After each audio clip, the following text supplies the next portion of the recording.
hua e wahilani haupu ia'u e poina ole ke kuahiwi kaulana vehi ka lani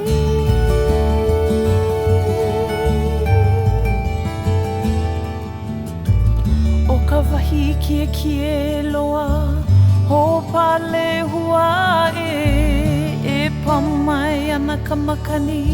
My name is Joyana Finch. I grew up in Rarotonga, Cook Islands, where I attended Awatea Primary School and Te Reora College, and I really enjoyed physics in high school. So I decided to pursue a career in engineering. And I feel like I was really blessed to have parents and be such encouraging parents and be surrounded by friends and family who were also supportive and encouraging that for me to go out and venture to Aotearoa to study engineering just felt very doable, and so I did. Fast forward 4 years, I graduated with a degree in Mechatronic Engineering. Upon graduation, the university informed me that I was the first Pacific woman in history with this degree.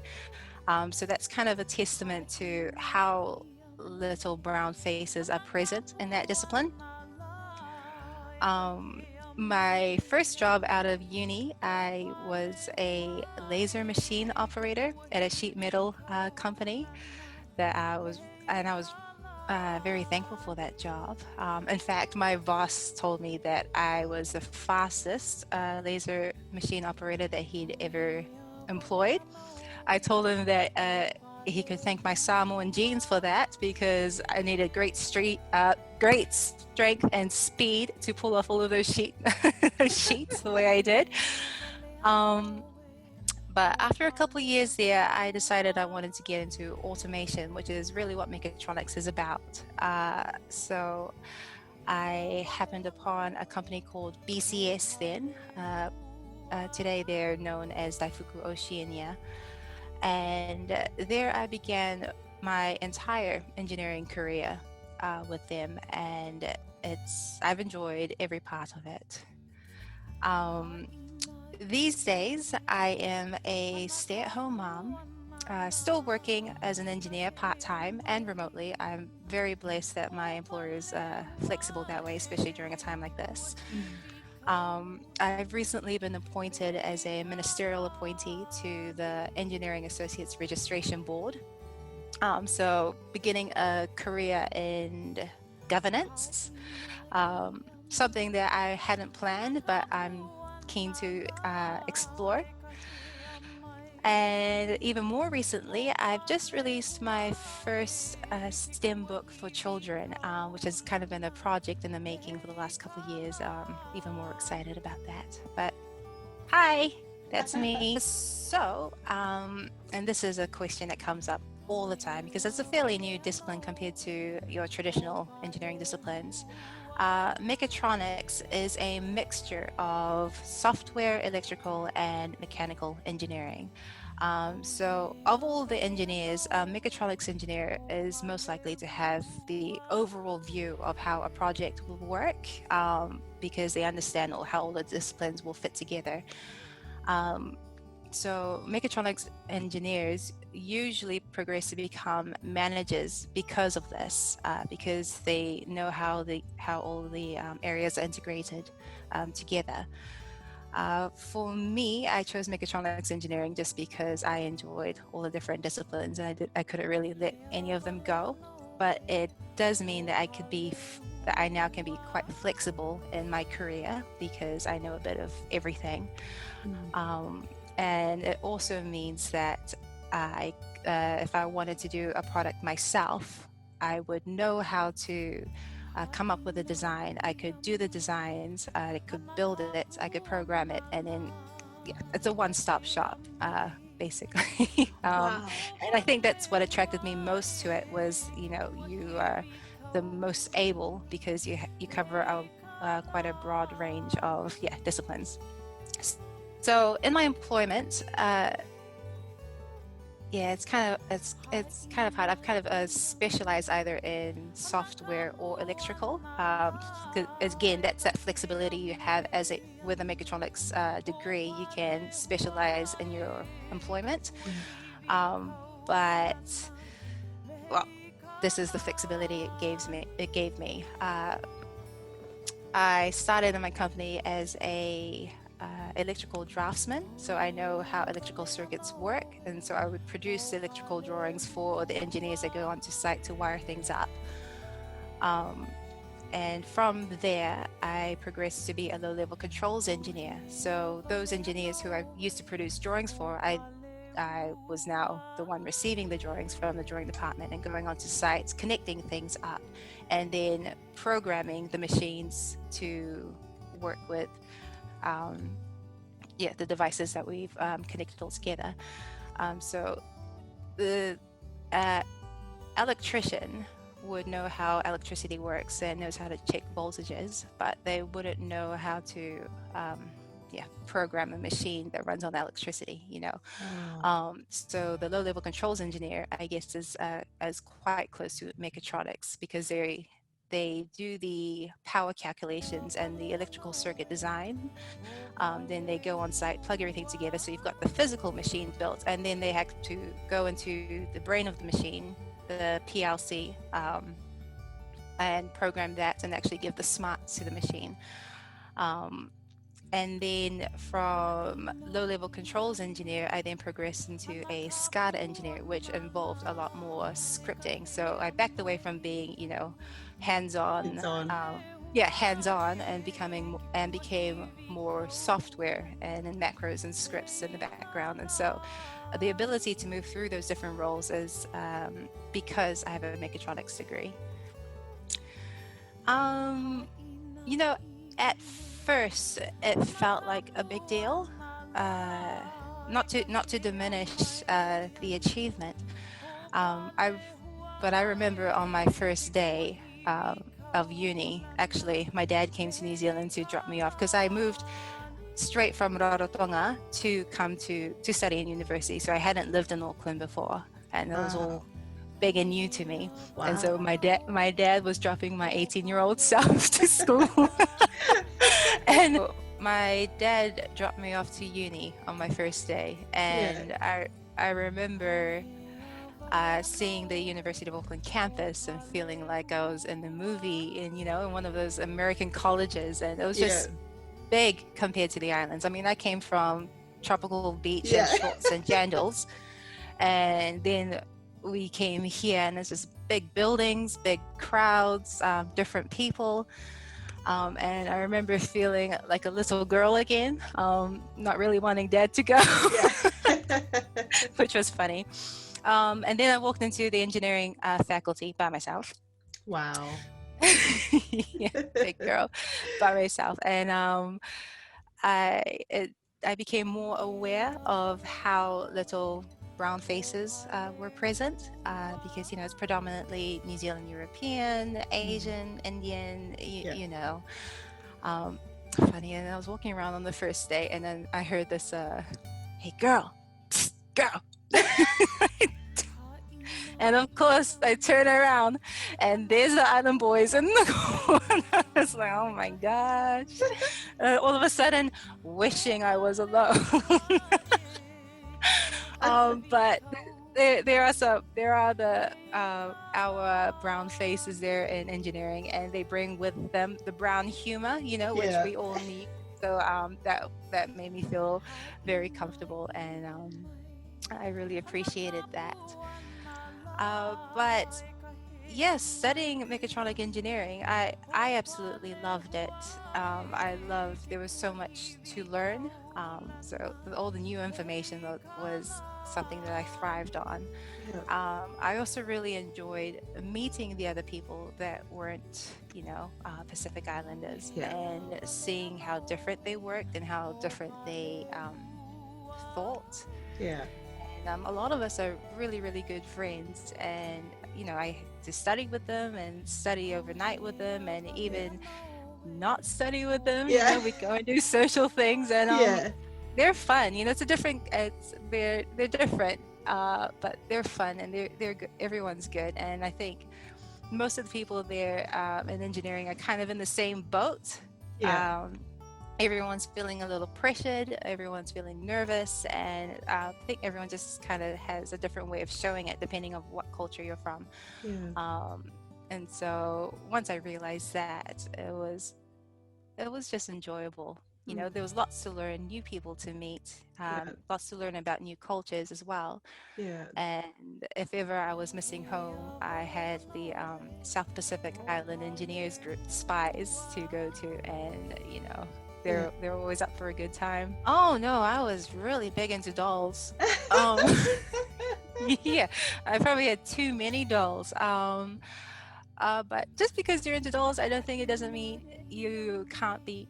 I don't think it means you can't be into, you know, cars or whatever things. My dad, he was always quite technical and fixed things a lot, and so he used to get me involved with fixing things or taking things apart when I was a little girl, and maybe that's part of it. I definitely enjoyed the inclusion when I was little, but I think what it really was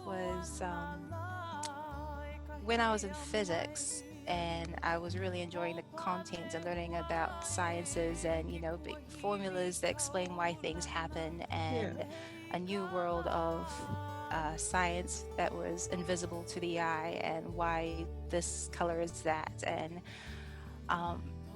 like there was that thirst for knowledge, but it was also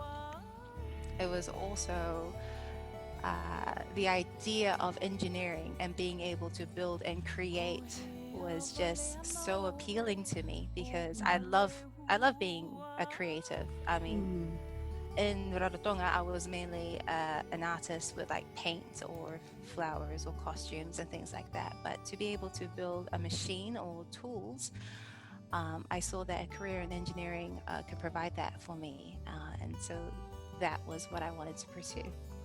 Wow. Have you I hope that makes sense. Yeah, no, I get it. I totally get it. Do you see yourself going back to the islands to create some of that stuff over there, or? Definitely. That's always been the dream since before I even started uni. I had it in my mind that I'm going to go learn all of this stuff and get all of this experience, and then I'm going to come bring it back to the homeland to show everyone what's available.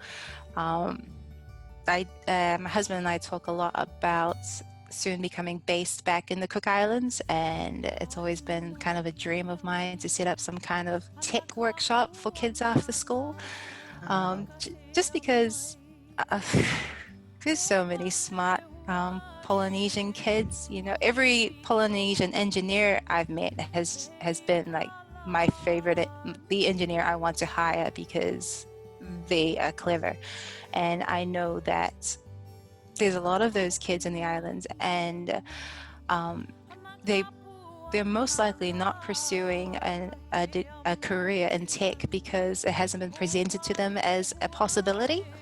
So if I could provide some place for them after school to, you know, learn how to program or learn how to put these little gadgets together, or, you know, wire up batteries and stuff, then they at least get a taste of it and know that that's available to them as an option. No, I did it while I was doing a degree, and I don't know if that was the best thing to do. Wow. Why you it wasn't planned, because I did Miss Teen Cook Islands, which was Miss Tiare when I lived in Rarotonga, and then while I was at university, Miss Cook Islands came up, and I was of age, and I decided to join because I think I was in second year or first year of engineering. It wasn't quite a crucial year. I thought if my grades took a hit, then I could work harder in the next couple of years to make up for it. I don't know if that's the way to think, but that was the choice I made. But it was important for me to give it a go, because my great grandmother always kind of talked about me joining Miss Cook Islands, and she'd passed away by that point. So um, I had to, and Yeah. I'm so glad I did.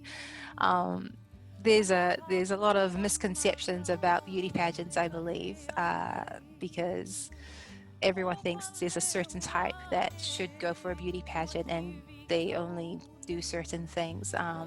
Maybe for uh, other beauty pageants, but that's definitely not the case for Pacific beauty pageants. Mm, It's definitely a personal growth thing, mm, and also a learning journey about your culture, and actually what matters to you, because you get asked those questions over and over again, and that exercise in itself is worthwhile, because um, you don't really get asked those questions on an everyday basis, yeah.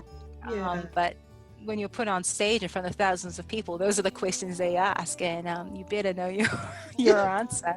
Yeah. Um, but I definitely, if my daughters would allow, would encourage them to do beauty pageants, and it's not necessarily to win.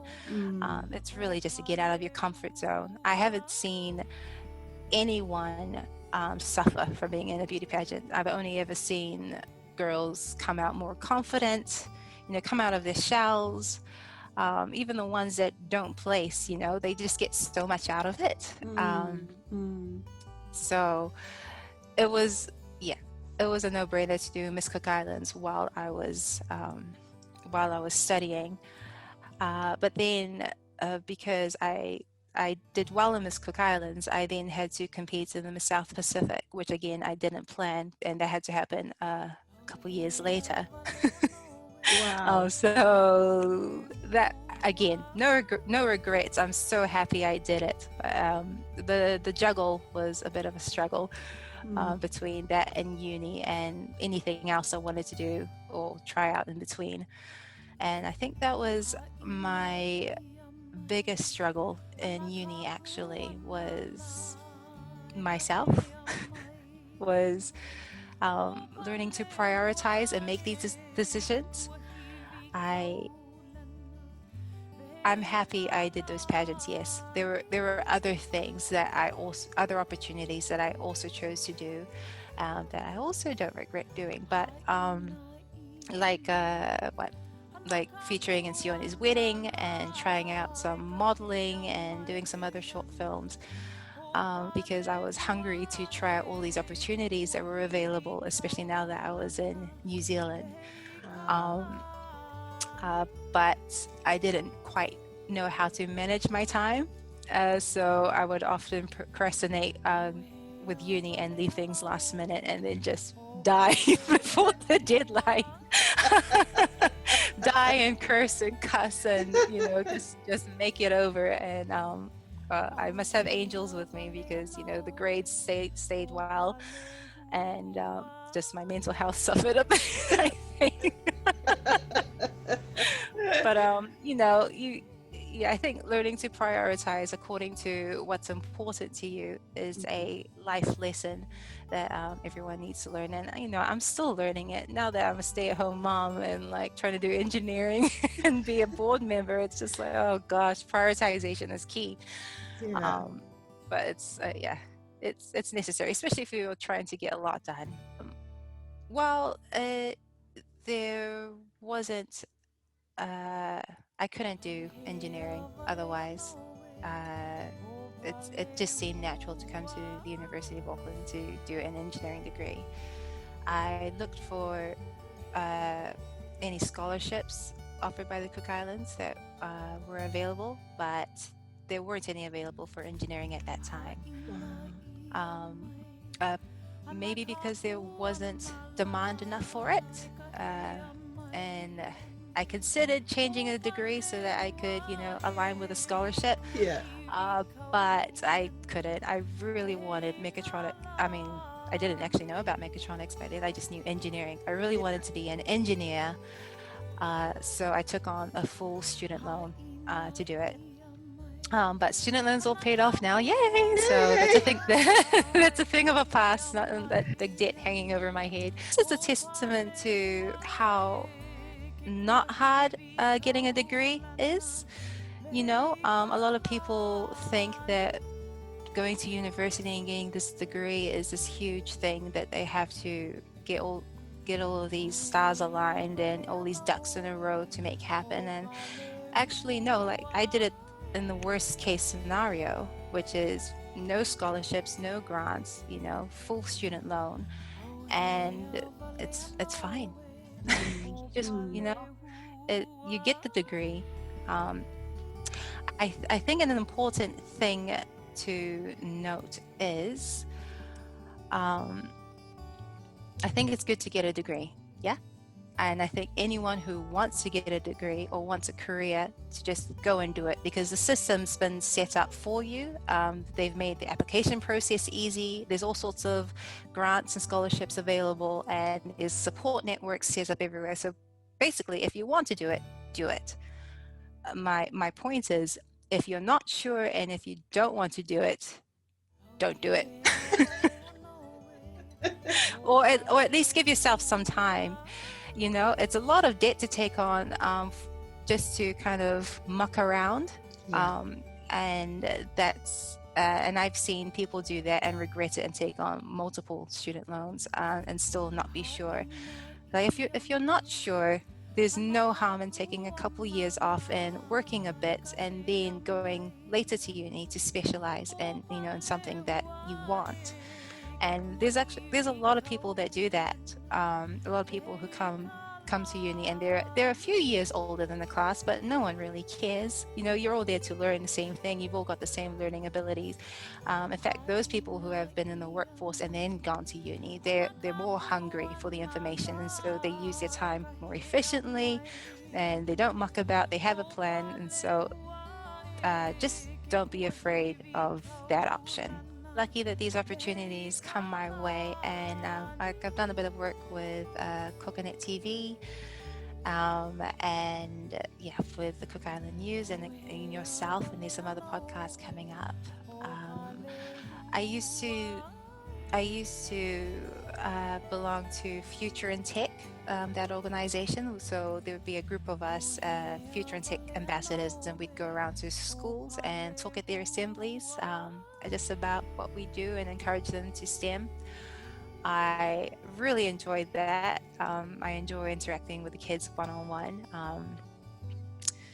And it's funny because when I first joined, I'm like, oh no, talking to kids at assembly, because I used to be one of those kids. I used to be one of those kids and be like, here's another guest I have to listen to. I'm like, but I'll go and do my duty and go talk. But I was really every time I was really, really impressed and appreciative of the response from the kids. I felt that, I don't know, kids these days seem to respond more maturely than I did at their age. Or they seem to be more aware of what they want as a career. And so I used to get young girls and boys coming up, asking about the career, asking me questions, and what they have to study next, and where do they go after they study, and what things can they do after school to kind of get into that world. And just them asking the questions to me was exciting, because they actually were into it, and they were hungry, and it gives me even more reason to keep talking and keep encouraging, because the hunger is there, the interest is there. And I think if we were to let that potential die out just because no one's nurturing that interest, then it will be a failing on our part as the older generation. Love it. So can you tell us, what are the subjects that if you wanted to get into mechatronic engineering, you would encourage the students to go and study? Oh, I think that's a no-brainer. It's the one that none of us Pacificans like. I'm gonna say it. It's science and maths. And learn your numbers, learn your formulas, and that's what gets you into science and tech. maybe with technology in terms of like the IT side, you're not, yeah, you still need to know your maths actually. Yeah, kids, pay attention to maths and science. That's how you're going to get there. Yeah. Yeah, so STEM, STEM stands for Science, Technology, Engineering, and Mathematics. So it's all of those subjects that Pacific Islanders tend to shy away from.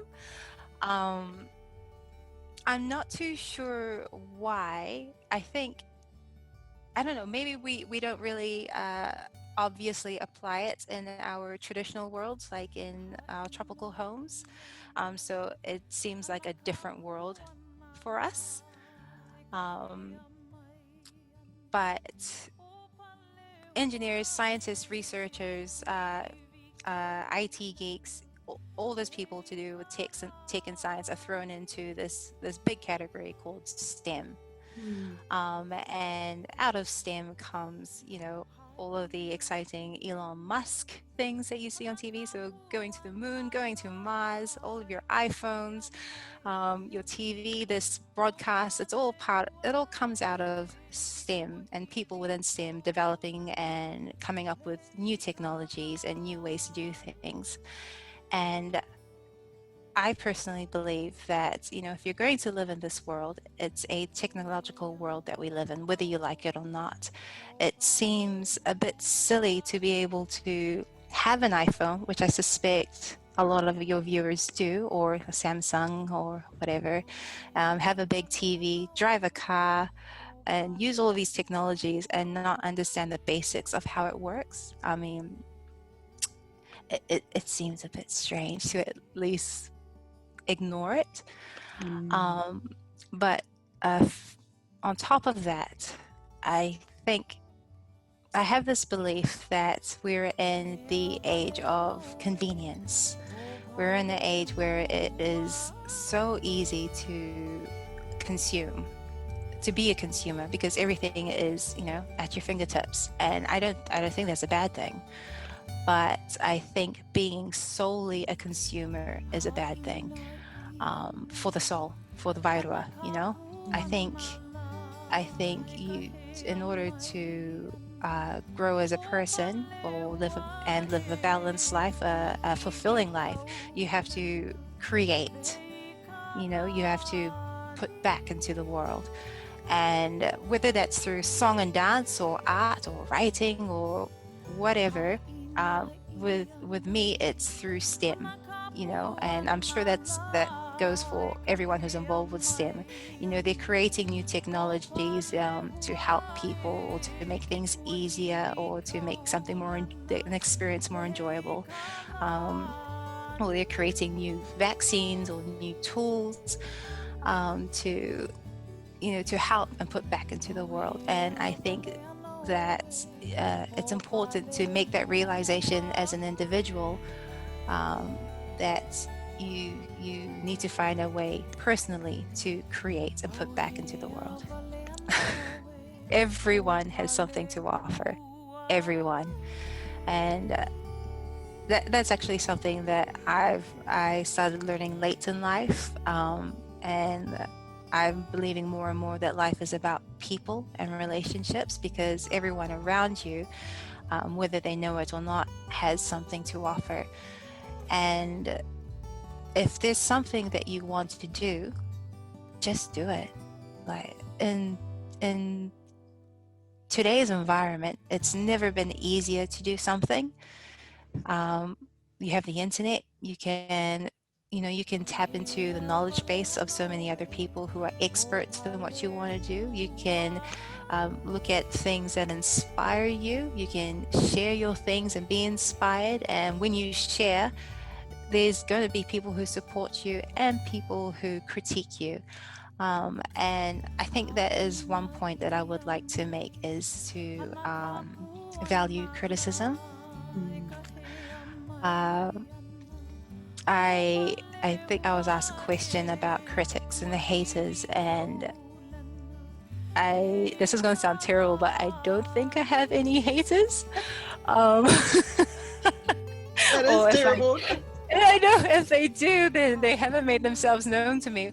Or maybe it's because I've got these criticism goggles on, where if anyone criticizes me, I look forward to it. Not to be cheeky, but Yeah. because I always look forward to criticism, because I want to sharpen my pencil. I want to polish the standard, because I try to do everything that I do to a high standard. And if someone criticizes it, then if they just say, nah, you're dumb, then okay, they're just in a bad mood. But most of the time, if someone's giving me criticism, it's from a place of wanting to help out. Or even if it's from a place of wanting to be mean, their criticism may still be able to help out. Yeah.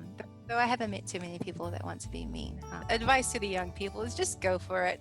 You have no idea how short life is, and it's too short to be shy, too short to keep doubting yourself from even trying, and if you fail, good. It's good to fail. That's how you learn, and that's a good step forward. At least it's a step forward. Awesome. It's super easy. It's much easier just to stay still, don't say anything, don't try, make up all the excuses. Anyone can do that, and that's much easier to do than trying. That is so true. Joyana. I do that. I'm guilty. And then my husband's like, would you hurry up and do it? You said that you would do. What are you waiting for? Something. I'm really lucky to have my husband. He encourages me on a lot of things. It's gonna sound mushy, but I feel like I've been really lucky to be surrounded by intelligent and influential people, basically through all phases of my life. I know for a lot of people, their role models would be like some celebrity or some successful person they know about. But for me personally, maybe it's the type of person I am, but I need my role models and mentors to be people that I know, because they're real to me and they're not some idealized personality that I haven't met before. The real people that I can see and touch and kind of witness their challenges, struggles, and feats, and the beautiful work that they produce afterwards. The people that I choose as mentors or as inspiration, because they feel real and their products are real, and I can trust what they're saying, because I know them. So inspired by mom and dad. My parents were pretty brave business people, and they would try a lot of businesses together throughout my childhood. I mean, we had a toy shop.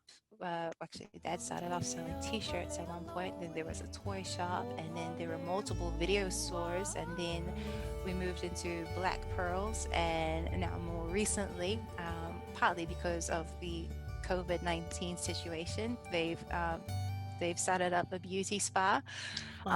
So I've always admired that about my parents, just that not being afraid to try something new and just going for it, and doing it together. In a relationship, it makes it easier and harder at the same time, if you know what I mean. So seeing them being able to successfully navigate through business while being in a happy marriage has always been inspirational to me, in terms of communication and prioritization, though I'm still learning that one.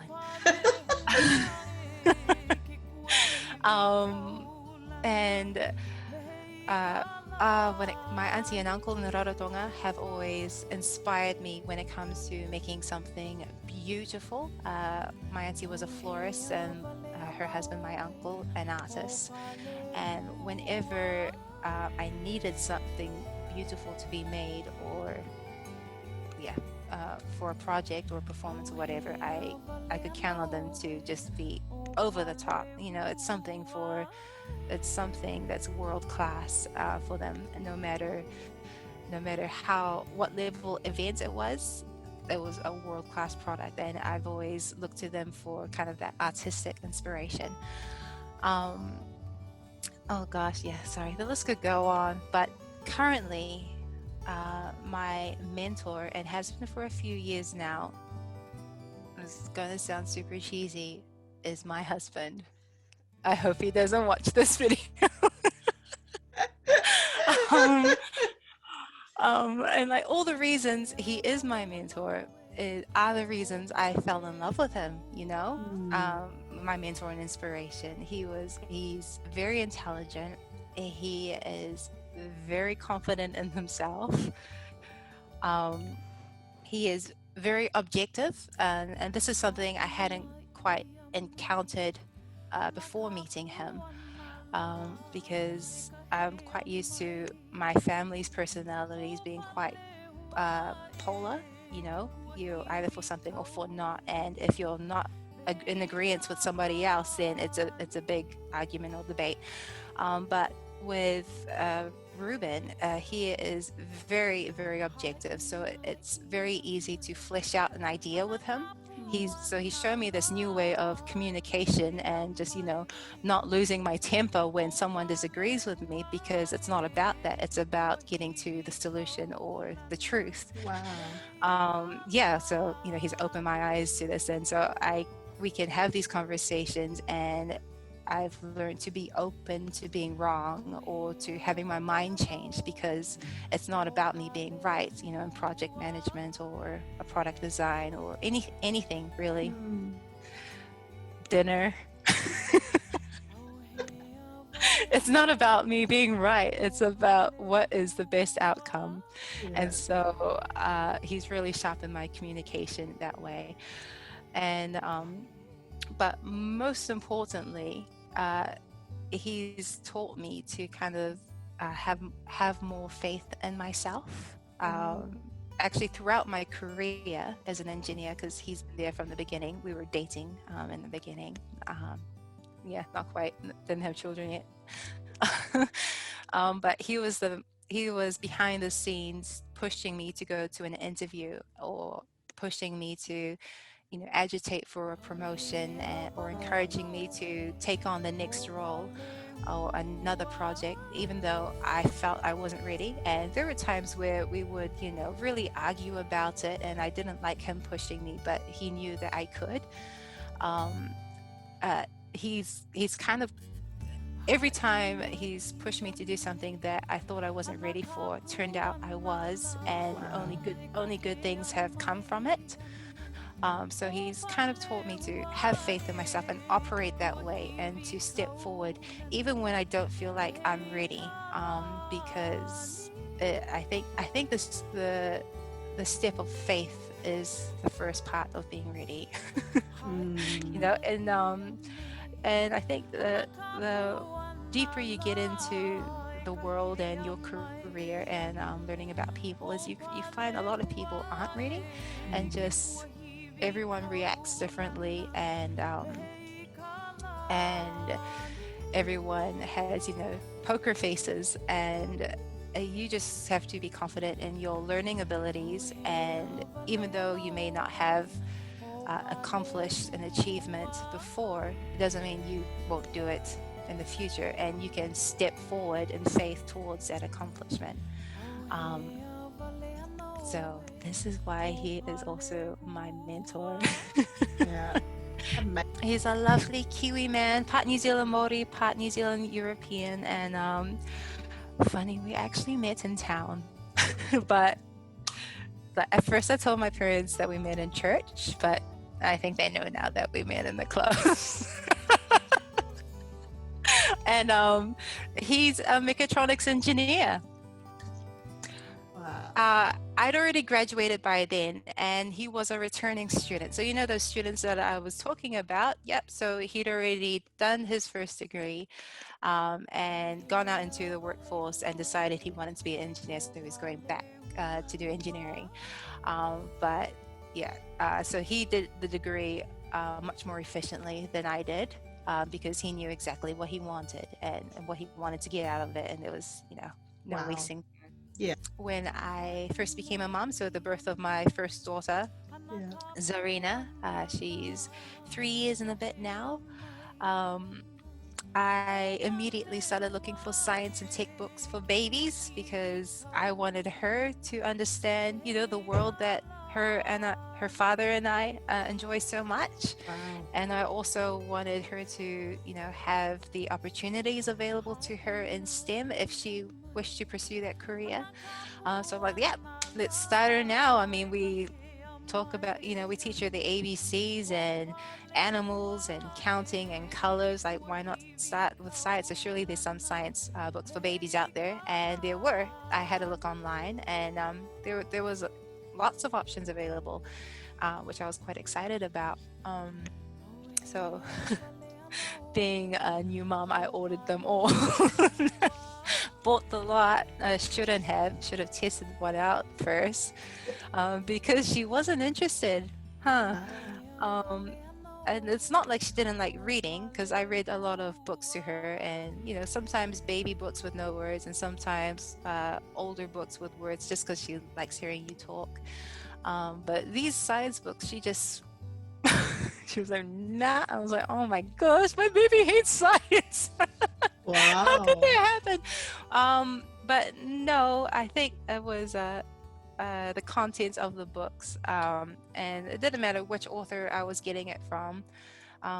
All of the science baby books baby and children books kind of treated the kids as uni students, because their diagrams I would recognize for the level of university students, because that's as basic as they're breaking it down for university students.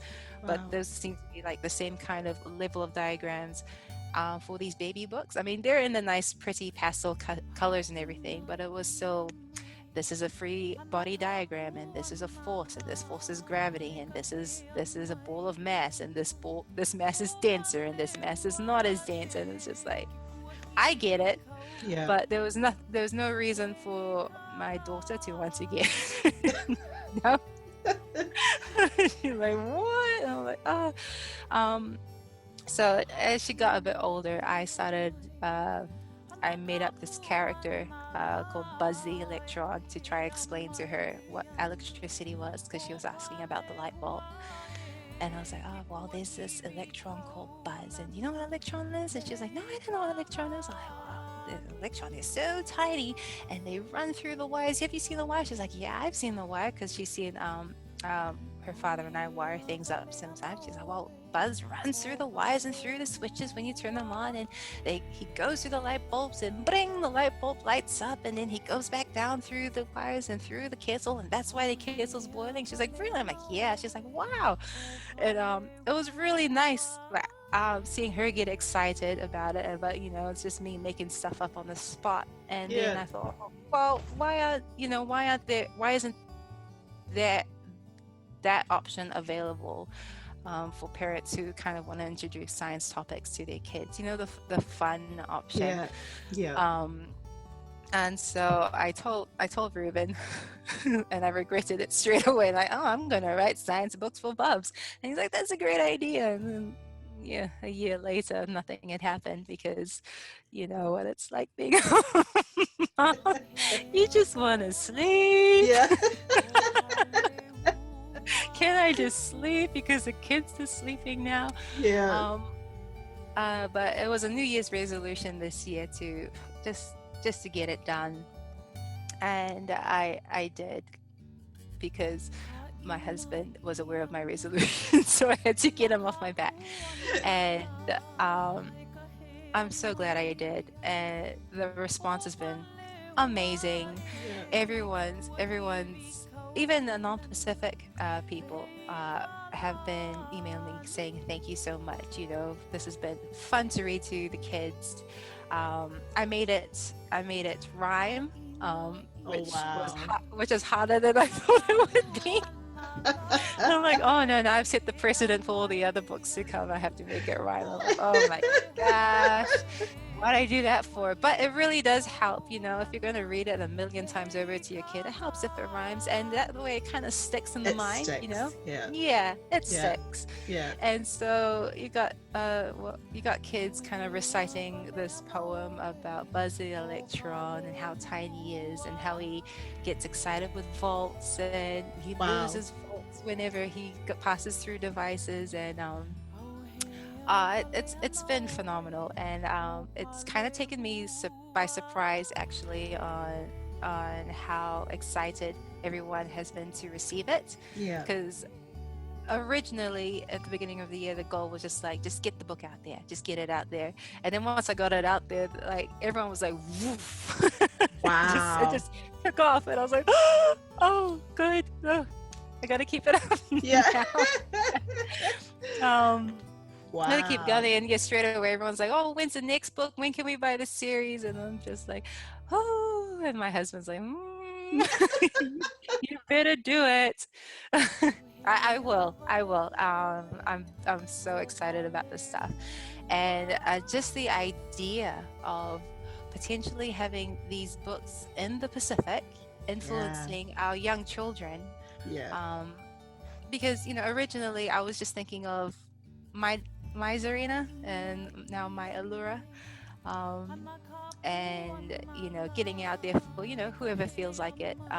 But it wasn't until recently that the reality set in that actually this could possibly change kids' lives in the Pacific. And which was something I hadn't actually thought about, but now that it's occurred to me, oh gosh, I'm so excited, and I'm gonna keep working on it, so that, you know, I've always enjoyed doing talks, and I've appreciated, you know, opportunities like this, to have a chat and do some encouragement this way, but just this other opportunity to encourage children, you know, and through a different channel, is very exciting, especially now being a mom myself. You know, you know what it means to other moms to, you know, kind of set your kids up. Yeah, it's such a young age too, eh? Yeah, and you don't want your little ones missing out on anything just because you didn't feel, you know, or just because the opportunity wasn't there or the stuff wasn't there in front of them. Yeah. We've got lots of smart kids in the Pacific, so yeah, we'll see what happens. Yeah. So tell us, Joyana, how do we get a hold of the books if we want to order? At the moment, if you go on Amazon.com and search for Buzz the Electron, you could download it as either an ebook for Kindle. So you could, if you've got a Kindle device, you could send it to your Kindle library there and view it there, or you could download the Kindle app on your iPhone or whatever phone you've got. Otherwise, there is a paperback version that's been available for only a week and a bit now. But people are already sending me photos of receiving their paperback version and saying how happy they are. Yeah. If orders get high enough, then I'm hoping to publish here in New Zealand, because that way it'll be a bit easier to distribute, and you know, it's always easier to. I mean, it's always better to keep business local. Especially in times like these. But yeah, Amazon at the moment. I'm in the process of just because of all the interest. I'm in the process of setting up a website so that everyone's kind of got an online store to go to. But Amazon will have to suffice for now. I did the doodles myself on all the borders of the pages, so I thought it'd be cool to incorporate some kind of like fun doodling, kind of like school book style. But keeping still some technical stuff in there. So you'll find like formulas and I don't know, technical symbols in there that are relevant to electricity. That's not part of the story, but you know, just to prompt more questions. Mama, what's that? Google. Love it. The hope has always been to be based back in the Cook Islands, because you know, I've always had this kind of a fantasy of the Cook Islands being the technological hub of the Pacific. And I don't know if I'm the person that's going to start that, but I definitely could start somewhat of a, after school tech experience for kids. Yeah. I've always wanted to continue product design and engineering. So I'll still be doing engineering, and I've got a few products that I'm currently working on, baby gear related, because Yeah. that's all I'm thinking about. A few baby solutions, engineering solutions Oh, wow. that I'm currently working on. But it would be nice to take the development and possibly the manufacturing back to the cooks, and maybe get the youth involved with the development. I haven't thought things through completely, but I thought it would be good to get probably the older youth, so the teens involved with like the product development, and maybe incentivize them with, I don't know, a percentage of the profits made if if it becomes successful, just so that they kind of get a taste of how the world works or what's possible. But that's the goal.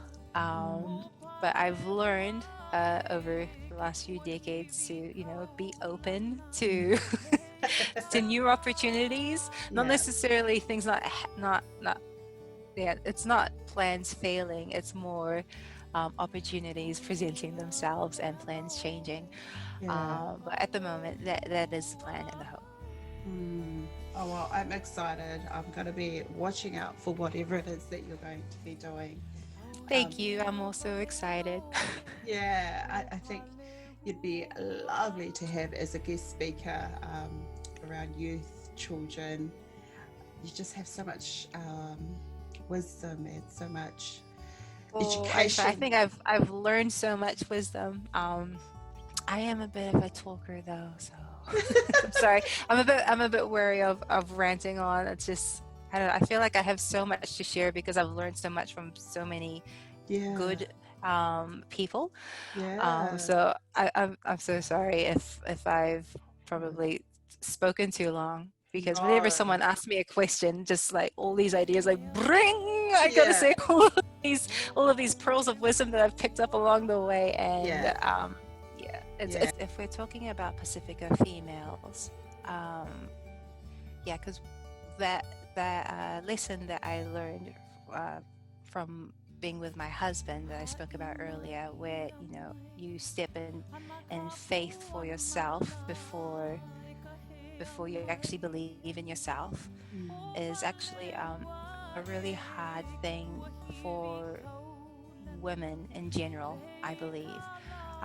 There's been so many studies showing that men will most likely to overrepresent themselves in an interview. They'll say that they can do things that they know they can't do. But women, on the other hand, will underrepresent themselves in an interview. They will not say they can do things unless they've already done it, or they're 100% sure that they could do it. So for women, they need to be 99% sure they can do it. For men, they need to be like 30% sure that they can do it. And I think there's pros and cons to both. I don't think either's right or wrong. It's all a self-confidence thing, really.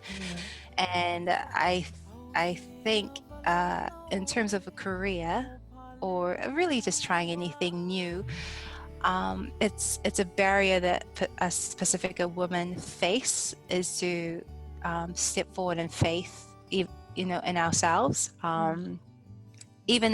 especially in interviews. I think coming from Polynesian and Pasifika cultures, where it's disrespectful to overspeak, and it's always best to be humble and show humility and not really question your authorities.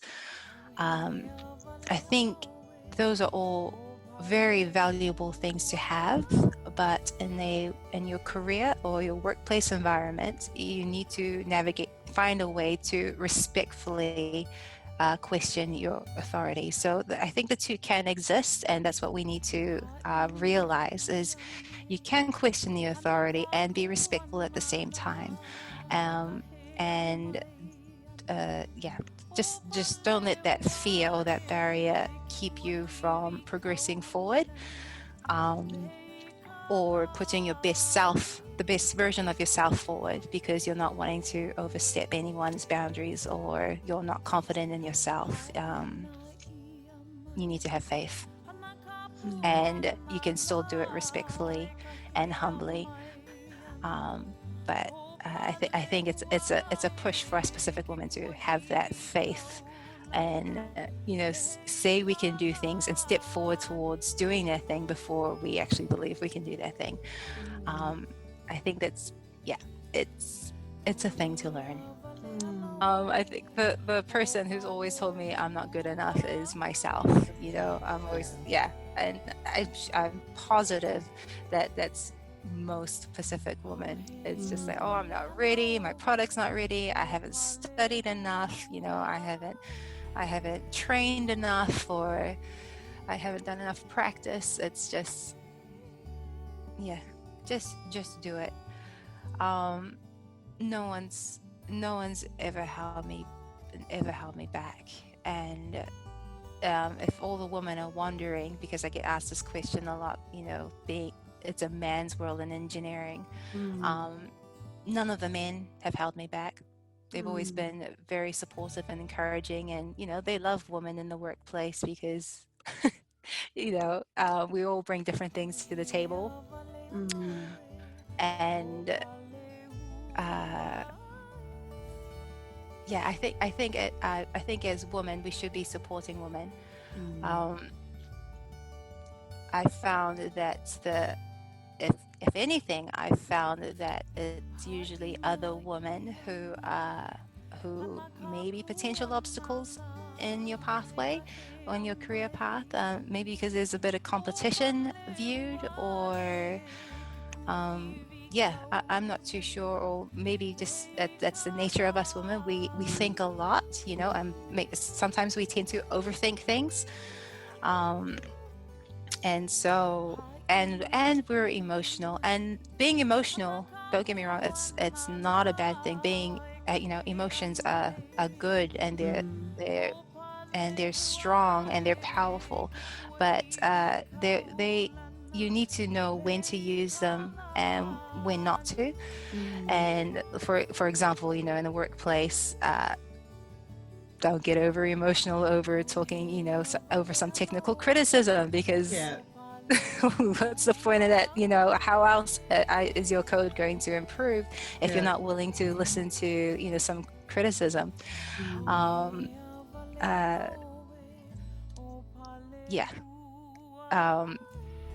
Women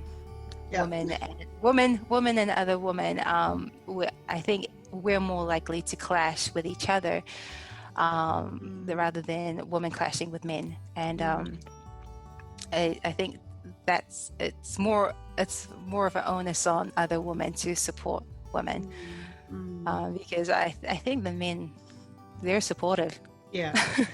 You've got the thumbs up from the men. I haven't met a man ever who doesn't want a woman in the workplace. Well, I think just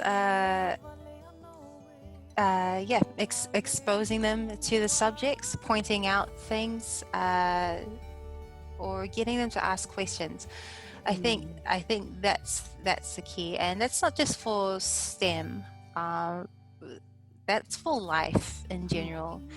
The best thing you could do for your kids is to get them to be a confident learner, and part of the journey there is to be comfortable with asking questions, and you as a parent, be comfortable in letting your children come up with answers. Don't just always fill in the gaps for them.